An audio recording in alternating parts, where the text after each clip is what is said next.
Les frérots, on se retrouve aujourd'hui dans ce nouvel épisode sur la E30. Dans le dernier épisode, on avait remis tout le faisceau habitacle, remis le tableau de bord et on avait commencé à s'attaquer au freinage. Donc sur toute la caisse, au niveau des étriers, tout est monté, tous les freins roulants, c'est fait. Là, je suis venu adapter un Mastervac de Polo 6N sur la E30. Donc si jamais il y en a d'entre vous qui veulent faire cette modification-là, dans le dernier épisode, j'explique tout. Et aujourd'hui, on va reprendre là où on s'était arrêté la dernière fois. Donc, il nous reste à mettre le mètre-cylindre et ensuite faire les durites pour chaque étrier. Et bien évidemment, au programme de cette vidéo, on va pas faire que ça.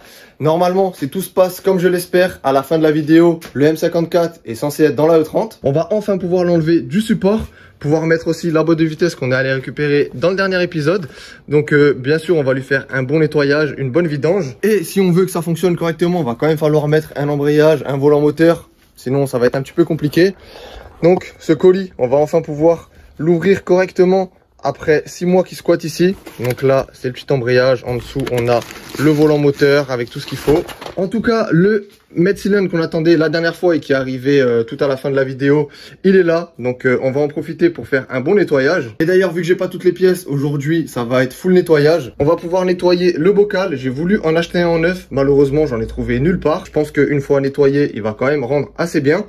On va en profiter pour peindre le bouchon en noir parce que bon, en jaune, ça fait un petit peu de tache dans la baie moteur. Quand j'ai acheté le M54, il n'y avait plus aucun goujon pour tenir le collecteur d'échappement. Enfin, vous voyez, il restait que ça. Donc il y en a 1, 2, 3, 4, 5, 6, il y en a 7 en tout. Donc tout le reste, il me les manquait. J'en avais commandé sur eBay, 3 semaines actuellement que je les attends. Donc ils sont toujours pas là. J'ai dû faire une réclamation, tout ça. Enfin bref, j'ai juste perdu du temps pour rien. Heureusement, dans une boîte là derrière, j'ai trouvé pile le nombre de goujons et d'écrous qu'il me fallait pour le M54. Donc ce qu'on va faire, c'est juste leur donner un bon petit coup de propre. Et d'ailleurs, je vais en profiter pour mettre un coup de Loctite pour être sûr que ça s'enlève jamais. Parce que ça, c'est un petit peu le truc qui est relou quand tu dévises à l'écrou qui reste collé au goujon. Et c'est le goujon directement qui s'enlève. Donc ça, c'est un petit peu relou. Là, on va faire en sorte que ça arrive plus. C'est parti les frérots, on attaque le nettoyage.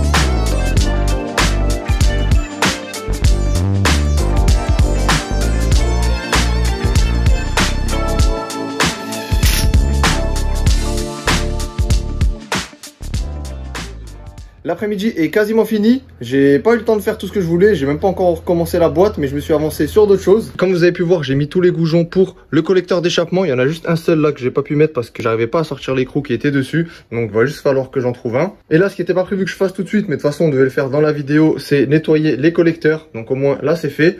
Et j'ai passé pas mal de temps pour essayer de les récupérer un maximum. À la base, je voulais les changer, mais on va pas se mentir que c'est quand même un bon budget les collecteurs si tu veux quelque chose de correct.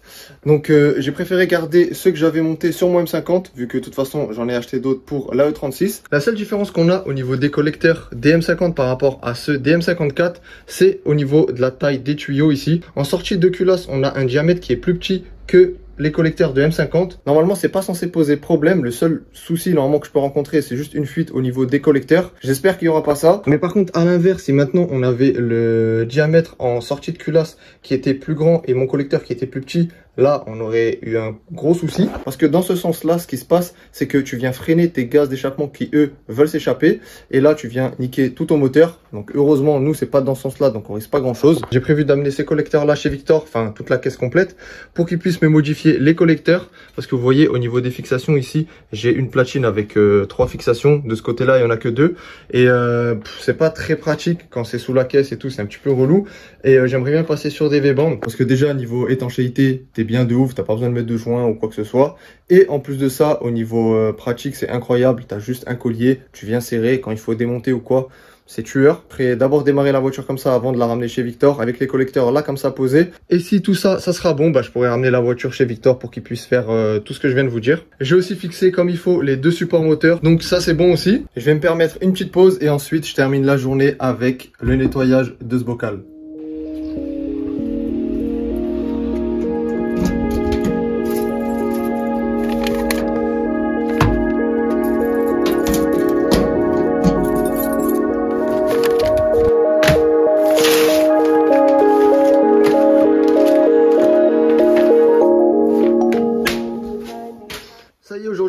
enfin pouvoir clôturer le freinage. Enfin, il restera encore un petit frein à main hydraulique à installer. Forcément les gars, malgré que la caisse, je vais plus la rouler sur piste, enfin, on fera quand même un petit peu de piste, je vous expliquerai tout une fois qu'elle sera finie. Ce sera plus des tandems, plus des trucs de ouf, peut-être pas forcément que du drift, il y aura un petit peu de grip aussi. J'ai envie de faire certaines choses. C'est pour ça que j'ai voulu conserver le frein à main hydraulique. Après, j'en ai acheté un tout nouveau. Vous allez voir, je vais faire une modif tout, il va être incroyable. En attendant, on va déjà s'occuper de terminer cette partie-là du freinage. J'ai reçu le petit T ici qui va nous permettre de répartir le freinage à gauche et à droite au niveau de l'avant. Parce que comme je vous l'ai dit très brièvement un petit peu plus tôt dans la vidéo, le maître cylindre de Polo, il n'y a que 2 sorties et non pas 3 comme sur les E30. D'ailleurs, je vais chercher celui de E30 directement pour vous montrer.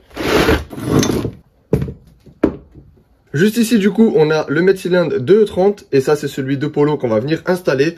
Donc, vous voyez, sur la E30, vous avez une sortie, 2 sorties et la troisième qui est juste ici. Le H, ça, c'est pour le freinage à l'arrière. Donc, en gros, c'est la durite qui va partir d'ici et qui va longer tout le long pour aller jusqu'à derrière et ensuite aller au T qui se trouve sous votre caisse pour pouvoir répartir le freinage à gauche à droite. Et ensuite, vous avez 2 sorties, donc un pour l'étrier de gauche, un pour l'étrier de droite. Et par contre, sur celui de Polo, ce qu'on retrouve pas, c'est la troisième sortie.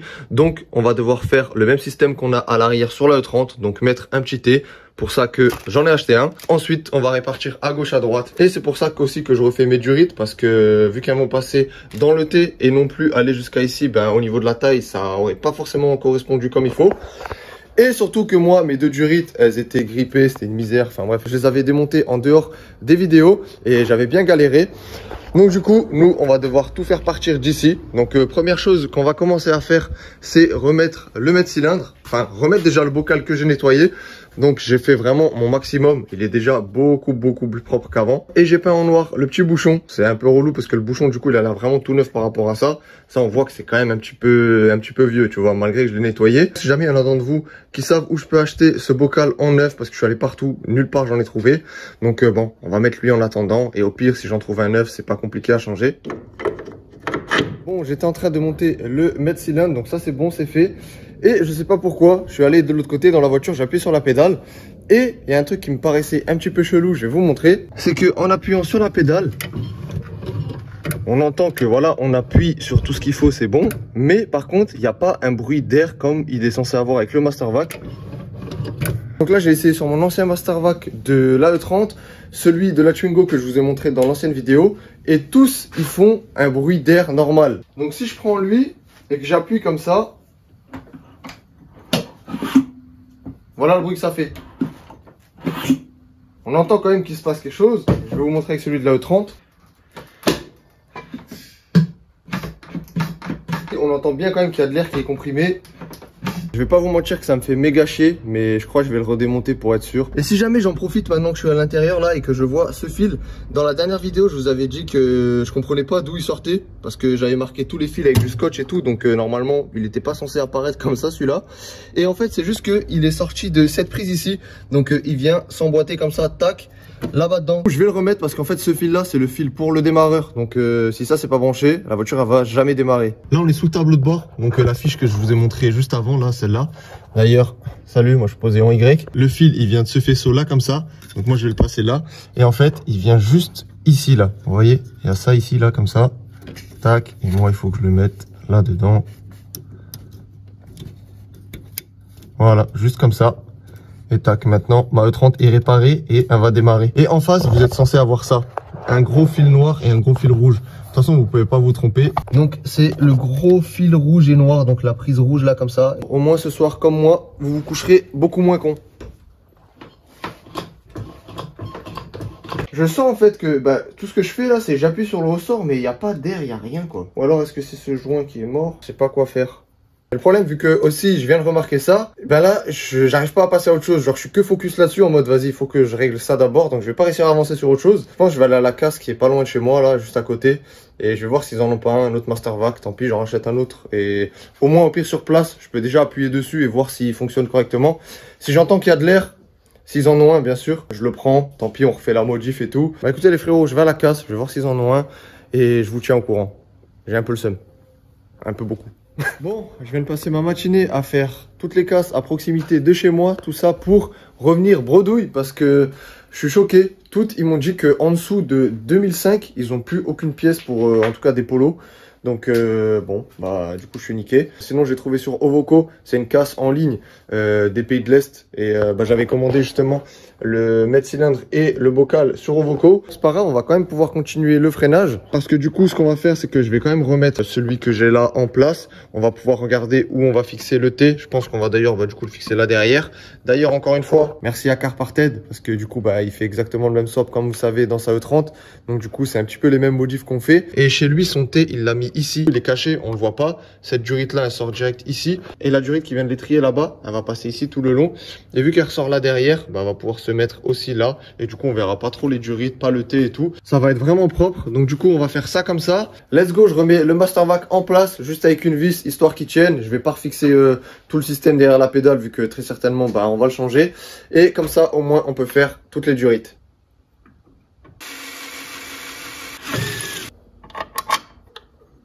Pour la durite qui va aller à l'étrier côté conducteur, je vais la faire venir là-haut. Il y a pile poil la place là de ce côté pour pouvoir passer la durite. Donc en gros ce que je vais faire, c'est que on va partir de l'olive, je vais monter en haut comme ça, on va redescendre et en gros ça va venir longer ça et on aura juste à ressortir là. Du coup la durite on la verra quasiment pas. Et pour la durite de l'autre côté, on va prendre la sortie d'en bas, comme ça on aura juste à allonger tout le long comme à l'origine, ressortir là-bas en bas. Et ensuite, soit, bah du coup ça encore il faut que je me renseigne sur laquelle des sorties c'est. Et on va juste devoir faire ça, bim, et rentrer directement là. Franchement, ça va être beau. Comme moi, vous voulez refaire vos durites en cuivre de freinage, je vous conseille de prendre un petit fil électrique, ou même un fil de fer, ça fait le taf. Si vous prenez un fil électrique, prenez bien un rigide, pas un souple. Ensuite, moi du coup ça va partir d'ici. Donc là je vais juste poser comme ça. Et vu que c'est du rigide, bah, vous allez pouvoir le former comme il faut. Et ça reste quand même assez souple pour réussir à le faire à la main. Et donner à peu près la forme que vous aimeriez avoir. Donc du coup moi je vais faire un truc à peu près comme ça. Donc là-haut je pense que je laisserai un petit peu moins. On va faire en sorte que ça monte pas autant. Mais en tout cas, maintenant, si je sors ça, et ben en gros, ma durite que je vais devoir faire en cuivre, elle va ressembler à peu près à ça. Donc bien sûr, on va éviter de faire tous les trucs là qui sont un petit peu tordus et tout. Mais ce qui est cool, c'est que ça va déjà donner la base de la durite.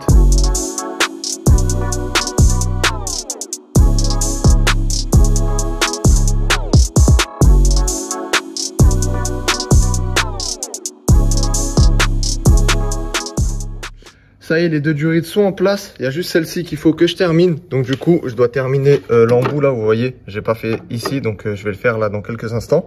Mais je voulais vous montrer le résultat. J'aurais voulu faire quand même un petit peu mieux. Genre là, j'aurais bien voulu réussir à faire un truc tout droit. Après là, j'ai fait une petite descente juste parce que sur la caisse là, c'est pas tout droit. Donc comme ça, au moins, ça vient se mettre bien. Celle où je suis pas très fier de moi, c'est celle-là. Vous voyez, elle fait des petites vaguelettes comme ça. C'est pas incroyable. Mais bon, sinon dans l'ensemble, en vrai, quand on regarde comme ça passe. C'est bien contre la caisse et ça vient pas toucher, donc ça aussi c'est bien. Déjà quand on va faire la purge des freins, et ben on va pouvoir voir s'il y a des fuites ou non, parce que bon, j'ai refait toutes mes durites moi-même, c'est la première fois que je fais ça. Ça sera le moment de vérité, voir si mes embouts ils sont bien faits ou non. J'ai un petit doute quand même, je vais pas vous mentir, vu que c'est la première fois que je l'ai fait. On verra, si jamais il faut les refaire, ben c'est pas grave, hein, c'est comme ça qu'on apprend. Maintenant je vais démonter cette durite, comme ça je vais faire les deux embouts des deux côtés. On la remettra que demain définitivement, parce qu'en fait j'ai oublié un petit truc la dernière fois, qu'on allait récupérer des pièces avec Anatole, et j'ai besoin de cette pièce là pour qu'on puisse mettre le moteur dans la caisse. C'est tout simplement l'isolant qui vient ici, là, comme ça, tout le long, et qui descend même un petit peu, je crois, dans le tablier. Ouais, voilà, on voit les attaches, donc il va aller au moins jusqu'à ici. Et j'aimerais bien le remettre. Si je peux au moins restreindre un petit peu le bruit à l'intérieur de la caisse, c'est pas mal. Et en plus de ça, ça évite aussi que la chaleur rentre dans la caisse. Malheureusement, moi, le mien que j'avais sur la E30, quand je l'ai démonté, il était complètement poreux et tout. Enfin bref, il s'est découpé en 1000 morceaux. On va en récupérer un autre, donc... je croise les doigts demain pour qu'il soit bien, il soit en bon état. Et de mon côté, à la maison, ce soir-là, je vais regarder pour les sorties ici, savoir s'il y en a bien une pour l'arrière et une pour l'avant. Je vais me renseigner et si je trouve l'information, je vous dis ça demain. Bon les gars, on est encore le même jour, mais il fallait quand même que je vous filme ça. Vous vous souvenez, ce matin, je vous ai filmé le Mastervac. J'appuyais dessus, il se passait rien du tout. On n'entendait pas un bruit d'air, on entendait juste le ressort, il y avait vraiment que dalle. Avant, j'étais avec mon père, je lui ai expliqué le truc et tout, ce que j'ai fait dans ma journée et voilà. J'appuie, je lui montre. Et là, les gars, on entend l'air tout comme si le truc, il fonctionnait comme les autres. Je vais vous montrer. Là, on entend bien l'air, alors que ce matin, rien du tout. Je vais pas me plaindre du coup si ça a l'air de fonctionner. Je vais le remettre en place demain. J'ai pas envie de parler trop vite parce que si ça se trouve, une fois qu'on aura mis le moteur en place, tout, qu'on fera peut-être, ça se trouve, les premiers tours de roue, ça va pas marcher du tout. Je vais quand même prendre le risque. Si jamais il faudra le changer par la suite, ben tant pis, on redémontera. Et de toute façon, j'ai envie de vous dire, maintenant, je sais comment ça fonctionne. Donc, ça ira plus vite. On est le lendemain, ce matin je suis parti récupérer les pièces qui me manquaient. Et malheureusement, le tablier qui est censé aller normalement ici, que je devais prendre, il était un petit peu craquelé. Ma petite E30 bleue là, je la refais tip top nickel. J'ai pas envie de mettre un truc qui est craquelé, qui rend pas vraiment bien. Je l'ai pas pris. Cette pièce là, ils la vendent chez BM, mais en neuf, un coût dans les 250 €. Je vais pas vous mentir que pour un bout d'isolant, ça me fait vraiment chier de mettre autant d'argent. Il va falloir que je trouve une alternative que j'ai déjà trouvée. Je vais commander après. Faut juste que je prenne 2-3 mesures. Dès que je reçois ça, je vous le montre encore dans cette vidéo. Bon, sinon, revenons-en à notre Mastervac qui hier a décidé de fonctionner quand mon père était là et que je lui ai montré. Donc là, on va refaire un dernier test parce qu'on sait jamais, peut-être que depuis hier soir, il a plus envie de le faire. Si jamais on voit que ça refonctionne, on entend le bruit d'air, je vais le remettre en place, remonter le bocal, le mettre cylindre, tout comme il faut. Et on va pouvoir du coup faire la dernière durite qui part du mètre cylindre et qui va jusqu'au côté que j'ai installé hier. Ça y est, c'est à nouveau en place sur la E30. J'en ai profité aussi pour mettre la durite qui part directement de l'émetteur pour aller jusqu'au récepteur.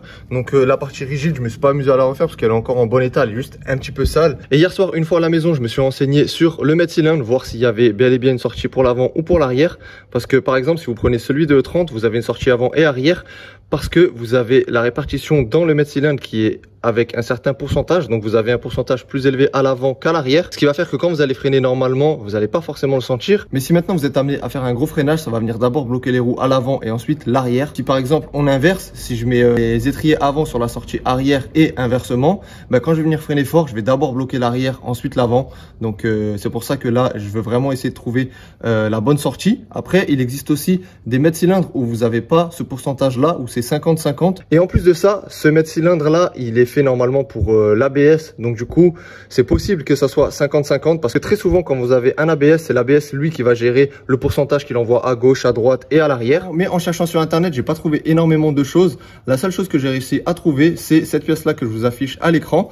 Elle vient de chez Autodoc, c'est un mètre cylindre qui est tout feneux. Vous arrivez à voir qu'il y a deux lettres dessus, le R pour arrière et le F pour avant, in English my bro. Ce qui nous donnerait du coup ici l'avant et l'arrière ici, donc au final comme sur la E30. Et j'avais d'ailleurs déjà vérifié une fois que j'avais reçu le mètre cylindre. Chez moi, il n'y a aucune lettre, il n'y a pas d'inscription, il n'y a rien du tout à part ce magnifique logo Volkswagen. Je vais quand même prendre cette information en compte et faire partir ma durite pour les étriers avant d'ici et l'arrière, on partira de là. Et au pire, quand la caisse roulera, on fera un gros freinage et on verra quelle roue bloquera en premier. Sinon, il faut juste un banc de puissance. Quand vous passez le contrôle technique, tout ça, ils le font. Donc après, sur votre feuille, il y a écrit le pourcentage et vous pouvez même demander au contrôleur. Pour ce qui est du mètre cylindre, du coup, c'est tout bon. La dernière chose qui me reste à faire là, c'est faire la petite durite rigide qui va partir d'ici et aller jusqu'au côté. Pour la partie arrière, par contre, ça sera pas du rigide qui partira d'ici. On va partir en durite aviation puisqu'on partira pas directement sous la caisse. On va rentrer dedans et installer le frein à main hydraulique. Ça, on le fera dans une prochaine vidéo parce que j'ai vraiment envie de faire une vidéo spécialement sur ça parce que je vais essayer de bientôt adapter. Si j'arrive à faire ce que je veux faire, franchement, ça va être incroyable. Donc là, je termine la petite durite et ensuite, pour aujourd'hui, ben, on va pas pouvoir continuer grand chose. Donc, ce que je vais faire, on va faire le nettoyage de la boîte que j'ai pas eu le temps de faire l'autre jour.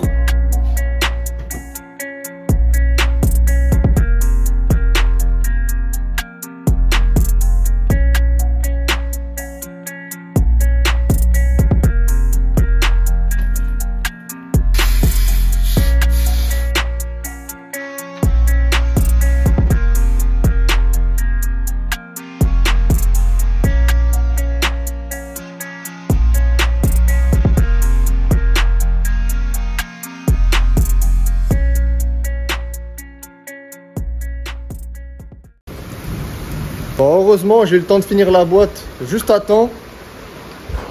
Elle est là, toute belle, toute propre. J'ai hâte de la monter sur le moteur là, vu que tout est bien nettoyé. Normalement, ça va rendre bien comme il faut, comme je kiffe.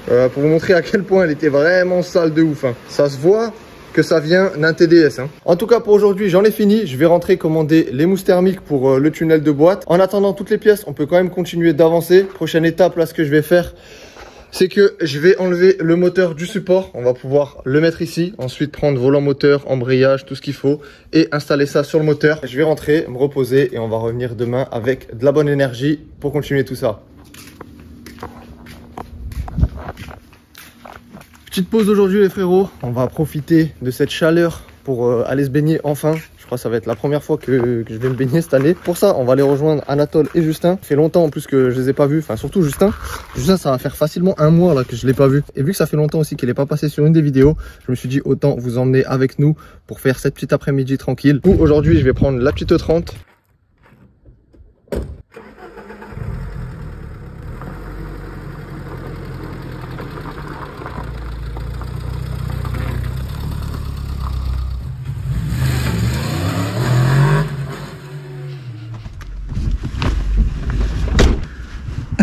Salut caméra. Oula, fais attention. Je crois qu'il a soif juste. Ah merci.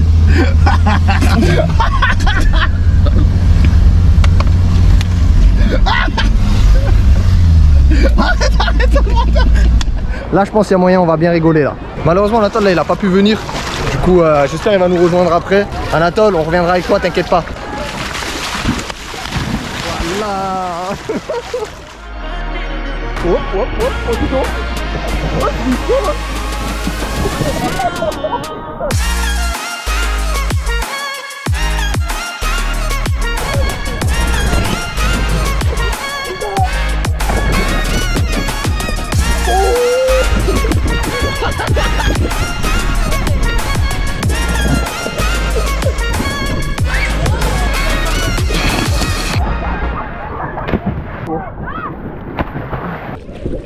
Oui.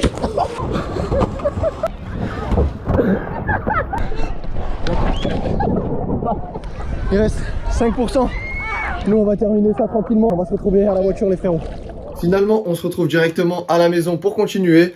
Donc du coup, aujourd'hui, c'est le jour où on va enfin sortir le moteur de son support. Ça va faire plaisir. J'attaque directement ça. De bon matin, là, je viens de me lever. Chaud, chaud, chaud.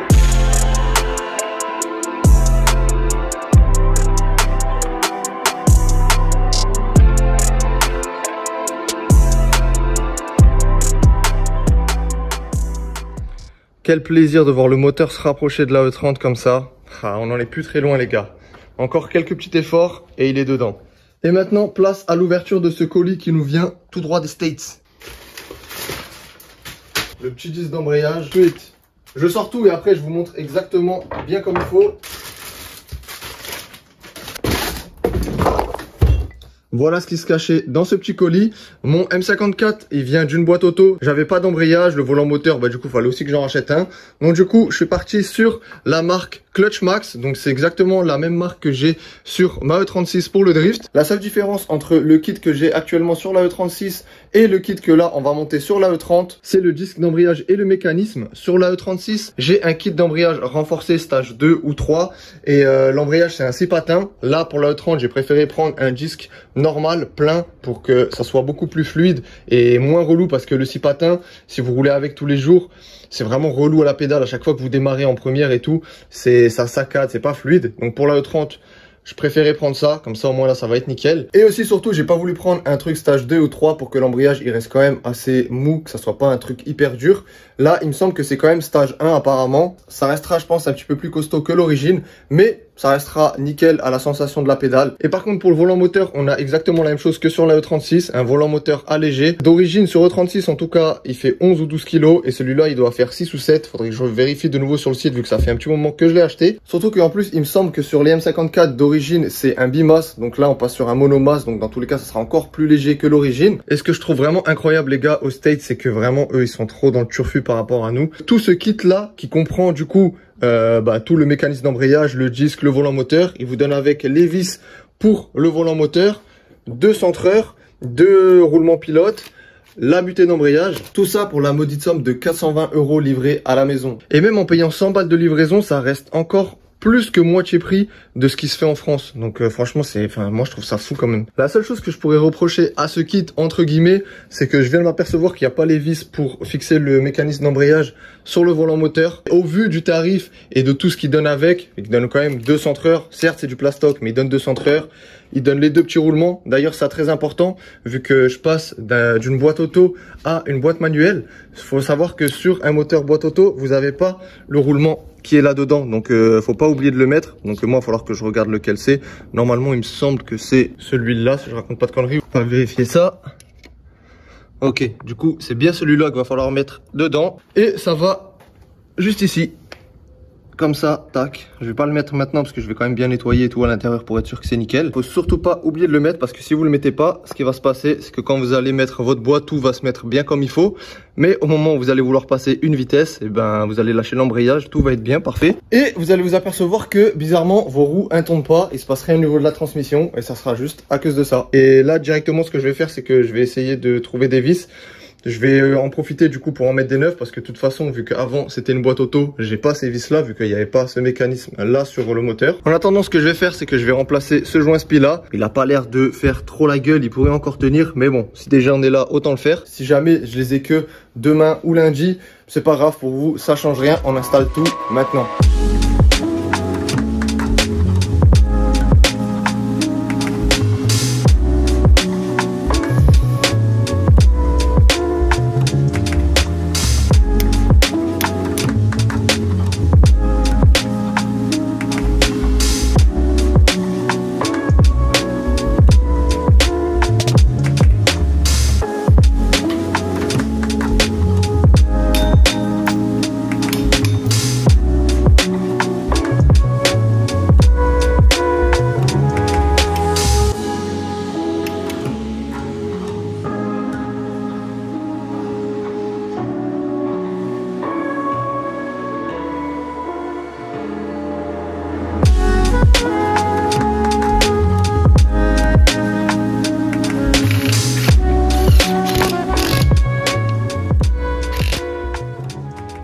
J'ai reçu les petits trucs thermiques qu'on va pouvoir mettre sur le tablier pour enfin pouvoir mettre le moteur. Donc vous, normalement, au montage, vous aurez déjà vu qu'on a mis l'embrayage, la boîte est dessus, tout nickel. Moi, à cette heure-ci, j'ai pas encore reçu les vis. Quand vous le recevez, du coup, ça ressemble à ça. Donc j'en ai pris deux, un petit peu plus petit que l'autre parce que j'ai calculé à peu près pour ce que je veux mettre. Normalement, même celui-là, ça aurait presque pu me suffire. Donc une fois déplié, ça ressemble à ça. Je vous avoue que je pensais que ça allait être un petit peu plus épais. Comme ça, on dirait vraiment qu'il n'y a pas énorme, hein. Mais avec deux, ça va largement suffire parce que moi, en fait, ce que je vais faire, c'est que, vous voyez, bah, déjà là, ça prend quasi tout. Normalement, si vous prenez l'isolant d'origine, il est en une partie à partir de là jusqu'à derrière le Mastervac à peu près. Donc, moi, je vais pas m'amuser à redémonter le Mastervac juste pour mettre un petit peu là derrière. C'est pas gênant. Moi, comme dit, je vais m'arrêter là. Je vais quand même essayer d'aller au plus proche là derrière. Et ce qui compte, c'est vraiment ici parce que c'est là où il y aura vraiment toute la chaleur qui va aller, vu que bah, les collecteurs, ils vont être à peu près à cet endroit-là.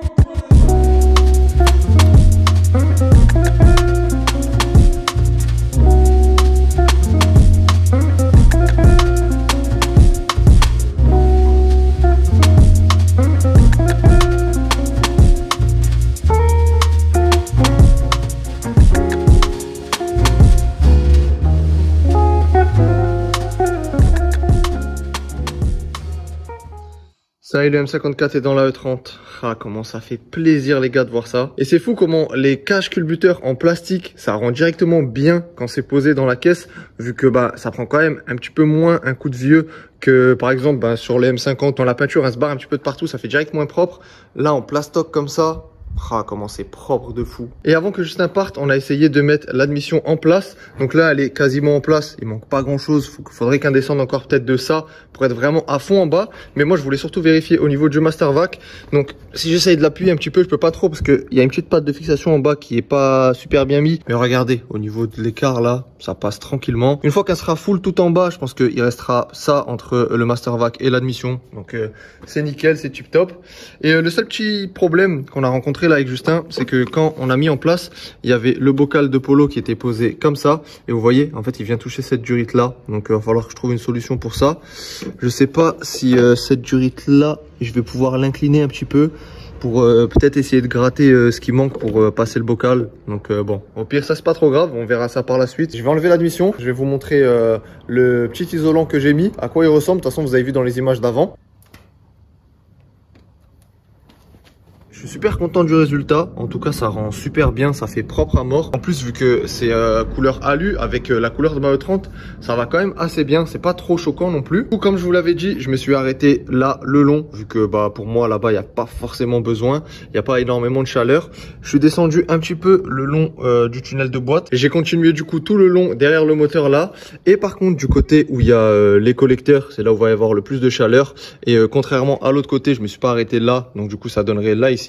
Je suis vraiment allé bien jusqu'au bout et j'en ai profité aussi du coup pour faire en bas, vous voyez, ça s'arrête jusqu'à là. En gros, je suis allé jusqu'à la descente des collecteurs et où la ligne commence à partir. Et vu qu'il m'en restait un petit peu, j'en ai profité pour faire le silent block de l'oreille de triangle, puisque normalement d'origine sur les E30, vous êtes censé avoir une plaque ici en alu qui vient repousser la chaleur pour éviter que ça vienne faire fondre le silent block, même si c'est du polyuréthane. J'ai préféré quand même le protéger parce que les collecteurs ils vont passer vraiment juste à côté et vu que je vais pas remettre la tôle, au moins là on est bien. Et après par contre, je vais pas vous mentir que c'est pas super épais, donc au niveau de l'isolation, du bruit et tout ça, je pense pas que ça va faire grand chose. Ça va surtout être au niveau de la chaleur, ça évitera que à l'intérieur les planchers et tout ça soit super chaud. Pour pallier à ça, du coup, vu que ça va pas isoler énormément, moi ce que j'avais prévu de faire de toute façon sur la E30, c'était de venir mettre de l'isolation à l'intérieur de la caisse. Donc à la base, je voulais surtout en mettre, c'était à l'intérieur ici, parce que vous voyez, il y a rien en fait derrière les panneaux de porte dans une coupée.